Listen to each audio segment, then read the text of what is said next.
It's about to be 6 a.m. I woke up about an hour ago and I'm gonna get started on the backyard.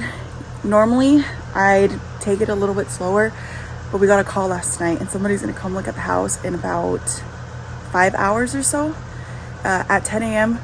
I still need to finish a few things indoors, but this yard is a mess right now. So I'm just gonna take down the shade cloth and then I'm gonna try and clean up the pathways just in case they want to come look at it, you know, out here, so that it doesn't look the way it does right now. And that's it. Okay, I'm gonna get started because I don't have a lot of time. This is what it looks like right now. We have string lights dangling down. Oh, as you can see, I was able to get some stuff done, but not really. Okay, so let's just get started. I'm gonna try and film a portion of it, but I don't know if I'll get to do all of it just because I'm on a time crunch right now. On any other day before this, I think I would have been fine. I don't think I would have been nearly as stressed out, but after having monsoon winds that were so intense, over 70 miles per hour, it just completely changed the entire scenario for me, because I went from having a garden that was protected by shade cloth. Yes, there were zip ties that were breaking pretty much every single day because the sun of the low desert was just so intense that it made all plastic very brittle. I literally had handles of things just break off. Anything that wasn't an actual nursery container just started snapping off in little bits and pieces whenever I tried to move it because the sun just made it so brittle. At this point, I wasn't enjoying Serendipity the way I used to. And what I mean by that is I wasn't able to go outside to plant anything. I wasn't really able to go outside to harvest much at all because all of my time and effort was spent indoors, cleaning, packing, getting the house ready, doing a bunch of deep cleaning for that. And on top of that, I remember still trying to keep up with the posting of videos on social media because nobody knew that I was moving. I hardly got any sleep at all over the course of a couple of months while we were in the selling and buying and moving process because there was just so much on my mind. I would get little bursts of naps, but I had so much trouble actually getting rest because I was constantly anxious about the move, worrying about whether we would find a home. I remember being on Zillow every single day, multiple times a day, because new listings would pop up in the area that we wanted to purchase a home, but sometimes by the next day they were gone. The year that we moved, it was very hot in the low desert. I felt like every single year that I started gardening and really paying attention to the weather, we kept having record-breaking heat waves year after year.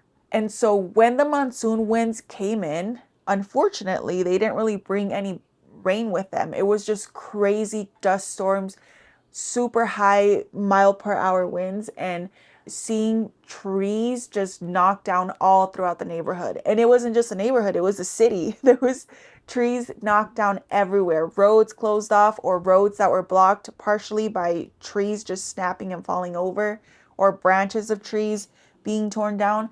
I remember regretting so much attaching the shade cloth using metal carabiners. Prior to that, I had tried using things like zip ties, and I felt like that was a lot easier to install, but it wasn't as secure. And like I mentioned before, with the sun being so intense, it just kept eating away at plastic.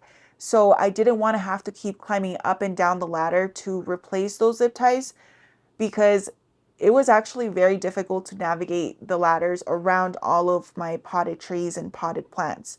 So I wanted to do something that could be set up once and then I wouldn't have to mess with anymore. And a couple of weeks later, those winds were so intense that you can see in the video, they literally bent the poles over to like 45-degree angles.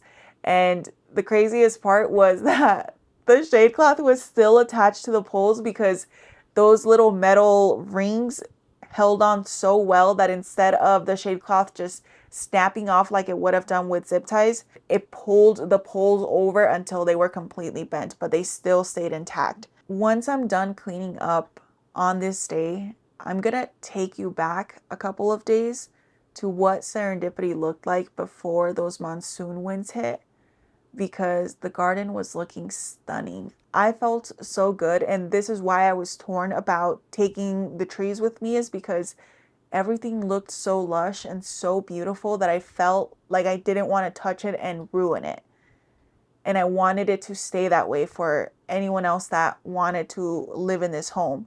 But in the end, everything works out for a reason. So without further ado, this is Serendipity a few days before the monsoon winds hit and tore everything down. Good morning. I am taking a small walk through the garden. It feels really hot and humid right now. It's about 6:30 a.m. And although I wish I could just be out here gardening, I'm actually out here searching for Levi's catch. Yesterday, because we're selling our home, there's always a possibility that somebody might schedule a walkthrough, and we don't want them to find any type of surprises in the garden. So yesterday, early in the morning, right before we left to go, look at homes ourselves, Levi caught a bird out here. Literally right in front of us, he caught a bird. And it was the kind of bird that has a little thing on the top, like a little feather, like, I don't know, like a little fancy thing on the top. So in this area right here, right next to the blueberry bush, I don't know if it was nesting or what, but I saw that bird out here constantly. And there was times when I came to look at the garden and it would suddenly like hop out of nowhere. And you can start to see some of the feathers right there. Ugh. I think that's just a part of it when he first caught it. So we need to come through. I mean, my husband's gonna come through and clean those up for me.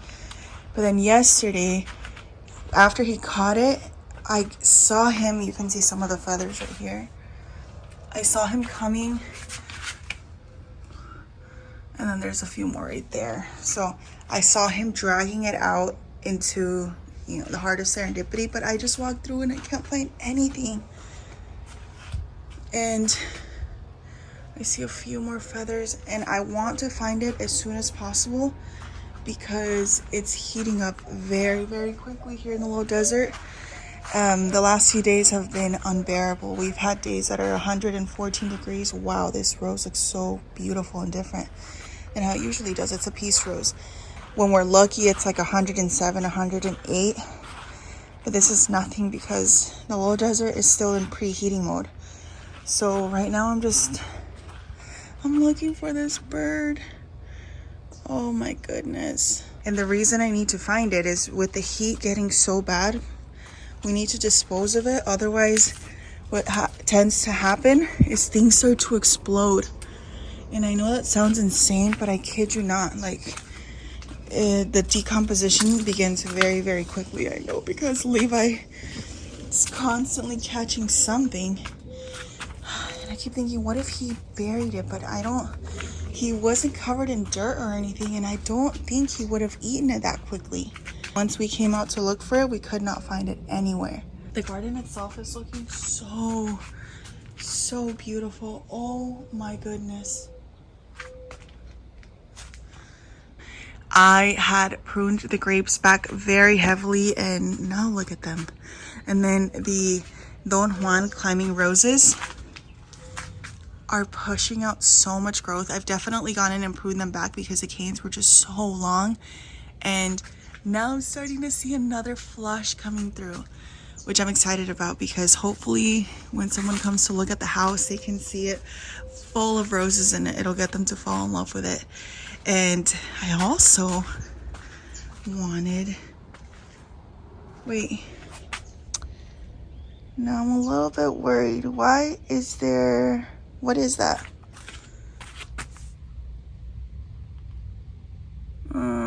That stain wasn't there. Oh no. Okay, hold on. I don't see anything under there. No creature. What about inside of here? Oh, and you know what? I feel like no matter what I do, I can't keep. Where did those zip ties come from? No matter what I do, I feel like I just can't keep the garden clean enough because of the birds. They are constantly in here scratching up all of the soil from the garden beds. And so anything that I plant in them, which I've also just been trying not to plant things so that whoever buys our house has the opportunity to plant a fall garden themselves, and they don't have to be stuck with everything that I plant. But it's also just been really difficult to get things to germinate because the birds scratch up all of the garden beds. On these, you can see that I added some tulle, and that's helped a little bit, but even on the edges, it doesn't look as bad now, but previously the whole bed was scratched up. This has helped out tremendously. But the birds are still very destructive, and you can see a lot of the grapes that they've been eating, which is fine because I left some of them out specifically for the birds. Because you know what, I always, I feel like I'm always having this internal battle where they drive me nuts, the amount of mess that they make in the garden, but they're still creatures that don't mean any harm. They're doing it just to survive. So I try and remind myself of that whenever I get really upset with them. And these bags, oh my gosh, you guys, I know that at this point, I've probably told you about these bags a couple of times. But honestly, these bags are the only thing thus far that has protected our grapes a really good amount. I mean, you can see the little hole in that one in case it rains, which it hasn't. But everything else is fully intact. In the past, I've tried using the organza bags, and I don't recommend those anymore. Yes, they are very cost efficient, and maybe in some cases they might work, but in my experience, their biggest downfall is the fact that they were made out of fabric. So what would happen is the birds would still peck at them, and even though they weren't able to get through completely, they were still able to squeeze the grapes as much as they could. And so the entire part underneath the trellis was completely covered in grape juice. And it was really sticky. The ants were everywhere. It was just such a hassle to deal with. Oh my gosh, are any of these gonna stay? Probably not, huh? With these paper bags, oh, it is such a game changer. Oh, like you see, they protect the fruit so well from the destruction of the birds. And before, I also felt like my fruit was cooking a lot faster in the sun and in the heat. And these help to protect the grapes whenever I had pruned the vines back super vigorously so that the sun didn't fry them. And look at the tops of the grapevines. I pruned those back so heavily, and they're already touching the shade cloth again. And the same thing's happening over here. They're going crazy, which is good because that's exactly what I want to happen. And then the pepper tree is also massive. I need to come in here and string peppers up. There's so many on there. That way the plant can push out another flush. But look how tall it is. It's taller than me. It's probably maybe about 5.5. It's most certainly over 5 feet tall. And then the eggplant over on this side is also looking really good. I don't know what variety it is. I remember transplanting it at one point, but I have harvested some really good fruit off of it. And then the corn is looking fantastic. I hope that the corn forms well. We've been having some wind here and there, but I haven't gone through to hand pollinate, which is the best thing to do, especially for home gardeners. If you have a small patch of corn, I have a 6-foot by 4-foot bed full of corn, and this is the prettiest corn I've ever grown in Serendipity. And I think it's because my baby planted it, plus the irrigation is set up a lot better, plus the soil is full of life. So I think the plants are just thriving. And then look at the eggplant over here. I harvested a basket full of eggplant not too long ago, and already there's a few more that should be ready soon. And then the wall of beans. Remember I showed you how I kept dropping bean seeds whenever they would dry up in hopes that it would resprout? Well, now we have a beautiful wall of beans. I haven't come in here to harvest any though, but I see a lot of blooms forming. I probably should come out here and harvest. And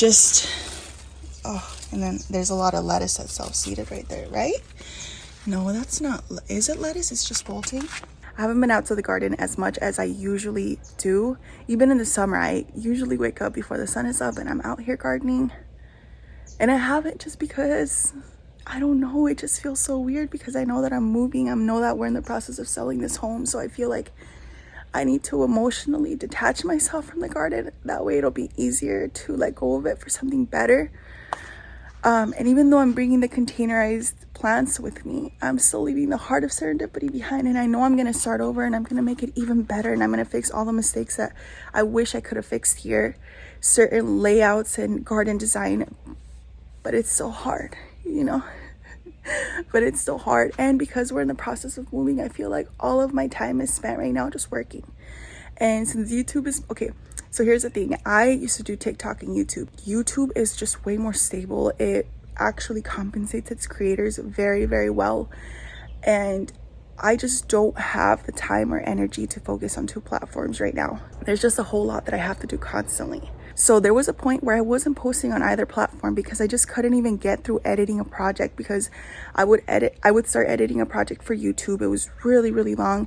And then I would stop midway, sometimes not even midway. I would stop every, couple of hours to start editing a TikTok project. Well, that would deter me from finishing up the YouTube project, because now the inspiration for the edit was gone, because I had spent all the time editing a TikTok video. And then, so I was falling behind on both platforms.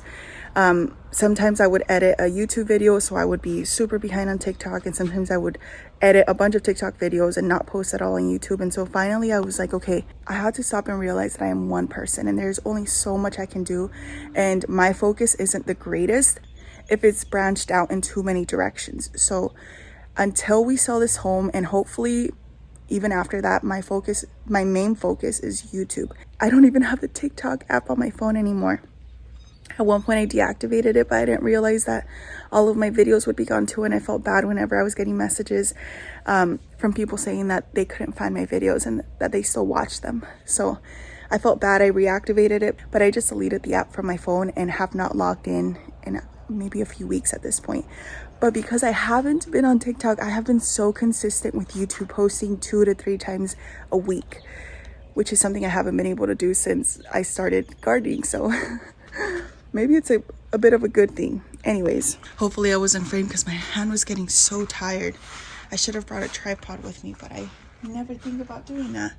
This was the diseased little tree that I saved because it meant a lot to my mother-in-law, but I haven't gotten around to it. But I am going to take this tree down. I'm going to cull the tree because it's just pretty sure it has Witches Broom. One of you guys brought it to my attention and kind of just mentioned it. You guys didn't say this is what the tree has. I love it when people do that, when they kind of just guide you without, I don't know, when they kind of just guide you and let you decide for yourself. But this tree, when I first planted it, had, I mean, you can still see some of the growth right there. It's kind of everywhere.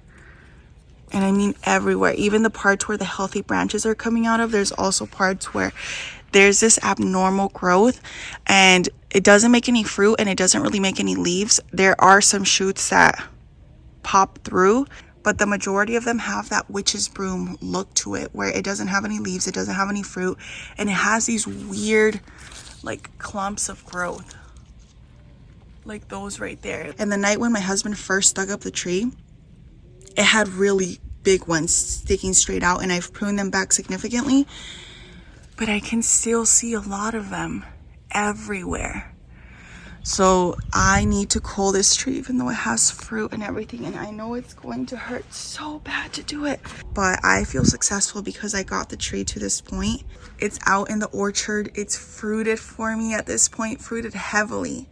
And this is just a part of gardening, It's hard, but sometimes you gotta do hard things to protect the rest of the garden. And in this case, I don't want to risk the health of my other trees, like my apple trees. I have a lot of fruit trees in a very, very small space. And this tree is off in the corner, but it's literally like, what, 3.5 feet away from the next tree. So I need to remove it from the garden to make sure that I'm protecting everything. I'm protecting the rest of the orchard so I don't allow the disease to spread around. Okay. I don't know what he did with the bird. I don't know. Maybe he did eat it. Maybe he just munched on it really fast. I don't know. Ever since I realized that's what the tree had, I have not been able to stop staring at the rest of my citrus trees and checking and making sure that I don't see any signs of Witches Broom. And so far I haven't. At one point I was even scared with these shoots coming out of the Improve My Hair lemon tree. I thought, what if that's Witches Broom? What, does it have leaves? But it does. It has leaves and everything. Some parts right here got a little bit more like scorched and a little stunted, but the rest of it looks pretty good. And then all of the newly planted citrus trees also look very, very nice. I'm just gonna presume that this boy ate it because I don't see anything anywhere.